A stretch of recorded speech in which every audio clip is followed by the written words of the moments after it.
For the Gnostics, their whole idea is Satan was the good guy in this story because he is trying to tell humans, you have been duped by a false god, not the high god. He cursed humans, and the curse was he clothed them in physical bodies.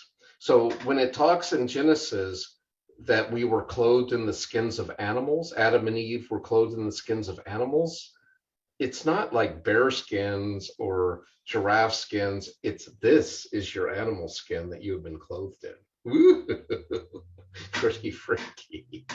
Okay, so here we are, spiritual good beings trapped inside these evil animalistic bodies, which is going to cause us all sorts of conflict. And then this teaching kind of permeated its way back into Christianity and began to affect how Christians thought about themselves, about their own bodies, their view of women, their view of sex, procreation, all of that, because now that became all very physical, material, and evil. And so this is where asceticism began to be developed as a practice to try to subdue the flesh and liberate the spirit.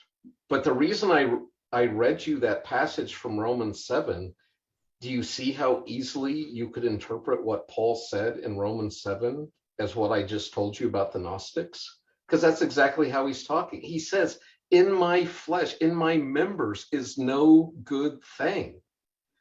With my mind, that good part of him, that soul spirit part, he's striving to worship God, but with his physical body, with his flesh, those appetites, those don't want anything to do with God. They are part of a lower, baser nature. And so we get this kind of Gnostic dualism where spirit is good, physical material is evil, introduced into Christendom. And while my mom's out of the room, I'm going to say, this is kind of how I was brought up. If our motto was, if it feels good, don't do it. If it tastes good, it's probably naughty. If the music makes your foot tap, it's probably got the devil in it. That sort of thinking that things that bring pleasure are going to distract us from God. And so we need to focus on these spiritual things and not on these sensual, physical, pleasurable things.